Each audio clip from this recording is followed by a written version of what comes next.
Alright, y'all. So, we have a train that is stopped right now here at the River Road in Chapel Hill, Tennessee. As you can see, it's stopped. It's not moving at all, which means it's fully stopped. So, we might wait for a second. We might just go ahead and leave because school is let out.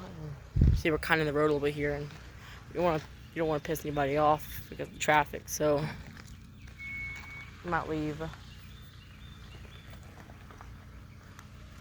Because that train is stopped.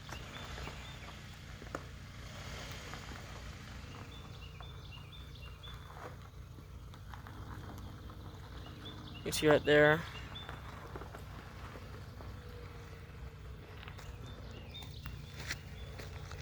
Let me get on the train tracks to show you guys. We hope you enjoyed this video, and see you next time. Peace.